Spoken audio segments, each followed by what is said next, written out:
সম্মানিত দর্শক, আসসালামু আলাইকুম। আমি মোহাম্মদ তাইবুর রহমান আপনাদের সামনে আবার চলে আসলাম নতুন একটা ভিডিও, নতুন একটা ব্লগ নিয়ে। তবে আজকের এই ব্লগ ভিডিওতে থাকছে আমাদের এলাকার একদম সুনামধন্য কৃষক রহিম কাকার গল্প নিয়ে আসছি। যে রহিম কাকা এই বিশাল এক ফুলকপি ক্ষেত করেছেন, এটার কিভাবে কি করছেন এবং ওনার জীবনে কতদিন যাবৎ কৃষিকাজের সাথে জড়িত, সম্পূর্ণ ভিডিও থাকছে আপনাদের সামনে।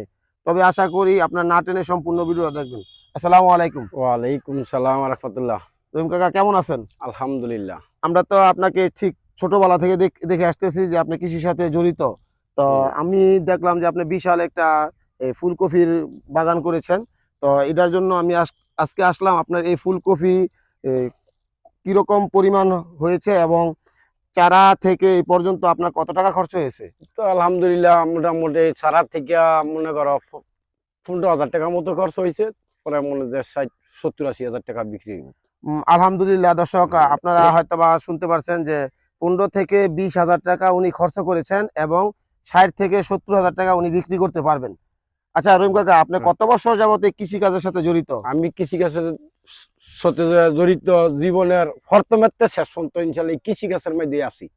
আপনি এবার কি লেখাপড়া করেন নাই না? আমি নিজে করতে পারি না, আমার 5 দিন ফলা লেখাপড়া করাইছি, মিলি জগৎ ইনশাআল্লাহ বিএ পড়াইছি মাশাআল্লাহ, ইনশাআল্লাহ। সুন্দর একটা কথা বলছেন যে ওনার 5টা ছেলে মেয়ে। হুম। 5টা ছেলে মেয়েকে সবাইকে লেখাপড়া করাইতেছেন? সবাই ইনশাল্লাহ মানে আইফোন তো পড়াইলাম, 3 জন 2 জন মেট্রিক তো পরীক্ষা দিতেছে, সামনে দিবে। ওনার 3 জন ছেলে মেয়ে আইএ পাস করেছেন এবং 2 জন মেট্রিক পরীক্ষা দিবে। মাশাআল্লাহ, খুব সুন্দর একটা কথা। উনি লেখাপড়া করতে পারে না, কিন্তু উনি লেখাপড়ার মর্ম বুঝেছেন। এই জন্য ওনার ছেলে মেয়েদেরকে সবাইকে লেখাপড়া করিয়েছেন। আচ্ছা, আপনার মেয়ে কয়জন? মেয়ে 4 জন। 4 জন। বিয়ে দিছেন? 2 জন। 2 জন বিয়ে যে দিছেন, এই টাকা পয়সা সব কি এই কৃষি কাজ? কৃষি কাজে তো ইনশাল্লাহ সম্পূর্ণ ক্ষয় খরচ যা আছে আমার লেখাপড়া তো বিয়ে আছে কোন তো অসুখ বিসুখ সব কৃষি কাজের উপর আমার নির্ভর। ওনার টাকা পয়সা সম্পূর্ণ কৃষিকাজের উপর থেকে। ওনার 2টা মেয়ে বিয়ে দিয়েছেন এবং লেখাপড়া করিয়েছেন। আচ্ছা, আনুমানিক আপনার একটা মেয়ে বিয়ে দিতে কত টাকার মতো খরচ হয়েছে? 1,03,000 টাকা খরচ হয়েছে। একটা মেয়ে বিয়ে দিতে 1,03,000 টাকা খরচ হয়েছে। সম্পূর্ণ লেখাপড়া খরচ, চলাফেরা, কৃষি সম্পূর্ণ এটার উপর থেকে নির্ভরশীল। খুব সুন্দরভাবে উনি কৃষিকাজ করতেছেন এবং সবার সাথে খুব সুন্দর একটা মিল রাখতেছেন। আচ্ছা, আপনি কি এটা কি এখান থেকে কি বাজারে নিয়ে বিক্রি করেন সরাসরি, নাকি পাইকারদের হাতে বিক্রি করেন? না, পাইকারি দিই, বাজারে নিয়ে সরাসরি বিক্রি করি। উনি পাইকারদের হাতেও বিক্রি করেন এবং বাজারে নিয়ে সরাসরিও বিক্রি করেন।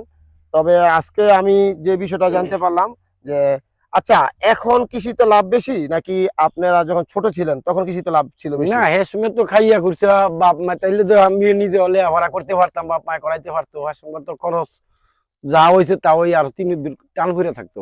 ওখানে কি বর্তমান যুগে মানে খরচ টরচ গেল, ওখানে লাভ বেশি। মানে উনি যখন ছোট ছিলেন উনি এই কথাটা বুঝাতে চাইছিলেন যে তখন কৃষিকাজে লাভ ছিল না, কিন্তু খুব অভাব অনটনে বড় হয়েছেন, এই জন্য উনি লেখাপড়া করতে পারেন নাই। আচ্ছা, আপনি তো লেখাপড়া করতে পারেন নাই, এটা নিয়ে কি আপনি অনেকটা মনে করেন কি যে আমি লেখাপড়া না করে ভুল করেছি, বা লেখাপড়া করলে কৃষিতে আরো ভালো কিছু করতে না, পারতেন? অবশ্যই যদি আগে লেখাপড়া করতাম তাইলে একটু সামনে দুটো আজ্ঞানের হুতমুত করতে পারতাম, যে কিভাবে কি করতে যায় এটাও জানতে পারতাম, দেখতে পারতাম। মানে করতে পারি না, মানে ফ্যাশন তো বর্তমান যুগে ফ্যাট দিয়ে চলতে পারে নাই, করবো কি করে। আচ্ছা, বর্তমান জামানার যেই শিক্ষিত লোকগুলো আছে হুম। তাদেরকে আপনি কৃষি সম্বন্ধে কি বলবেন? যে কৃষিতে আসার জন্য বলবেন, নাকি কি বলতে চান আপনি? অবশ্যই মানে কৃষি কাজের মধ্যে দৈরা থাকতে পারলে ওই লাভবান, যে থাকো থাকো মানে আনতে পারলে ওই লাভবান। মানে উনি এটাই বুঝাতে চেয়েছেন যে কৃষি খাতে যদি কেউ থাকে, শিক্ষিত জেনারেল বর্তমান যদি আসে, তাহলে আরো লাভবান হবে। তবে আজকে এই রহিম কাকা আমাদের সামনে যে কাজগুলো করবেন আমি আপনাদেরকে সম্পূর্ণটা দেখানোর চেষ্টা করব। আশা করি যে আপনারা আমাদের সাথে থাকবেন। আচ্ছা রহিম কাকা, আপনার এই ফুলকপিটা সম্পূর্ণ পরিপূর্ণ হইতে আপনার একদম প্রথম থেকে শুরু কইরা এই পর্যন্ত একটা কপিতে কয় টাকার মতো খরচ হইতে পারে আনুমানিক? 5 টাকা খরচ গেছে। 5 টাকা। আচ্ছা, চারা রোপণ করছেন, প্রতি পিস কত নিছিলেন চারা? 1 টাকা। 1 টাকা পিস চারা রোপণ করছেন। আচ্ছা, আপনি এখানে কতটুকু জমি করছেন? 20% জায়গা। আচ্ছা, এখানে উনি 20 শতাংশ জায়গা জমি চাষ করছেন। আচ্ছা, কতটি চারা লাগছিল এখানে বলতে পারেন? 3,000।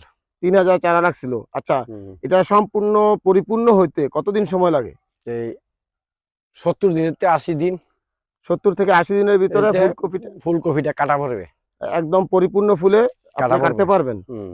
আচ্ছা, যাই হোক দর্শক, উনি এখানে আপনার একটা চারাতে খরচ হয়েছে 15 থেকে 20 টাকা, না 5 টাকা। সরি 5 টাকা খরচ হয়েছে, এবং উনি বর্তমানে এই কপিটা বিক্রি করবেন 30 থেকে 40 টাকা। সেই হিসাব করে উনি একটা হিসাব দিয়েছিলেন যে এখানে 15 থেকে 20,000 টাকা খরচ হয়েছে, 50 থেকে 60,000 টাকা বিক্রি 70 থেকে 80,000 টাকা বিক্রি হবে। 70 থেকে 80,000 টাকা বিক্রি করতে পারবো। খুব সুন্দর করে কপিগুলোকে কেটে নিচ্ছেন এবং ফুলগুলোকে একদম পরিপূর্ণভাবে সাজিয়ে তুললেন। এটা কিছুক্ষণ পর পানিতে ফালানো হবে এবং পানিতে ফালানোর পর সবজিটা আরো একটু পরিপূর্ণ সুন্দর রূপে রূপান্তর। যে সুন্দর কাজটা চলতেছে, খুব দক্ষ হাতে কাটতেছেন যাতে ফুলের মাঝে ফুলকপির উপকারিতা বলে শেষ ইয়েও না করার লাগে, মতো আচরণ না। না লাগে, ফুলকপি পরিপূর্ণ মনে হচ্ছে যে ক্যান্সারের একদম ঝুঁকি কমাতে সাহায্য সুন্দর করে। করে সাজিয়ে তুলতেছেন। এতে থাকা সালফোরাফেন নামের উপাদান শরীরের ক্ষতিকর কোষের বিরুদ্ধে কাজ করে। এছাড়াও ফুলকপি ওজন কমাতে সহায়ক। ক্যালোরি কম কিন্তু পেট ভরায়। ডায়েট করার সময় ফুলকপি খুব ভালো অপশন।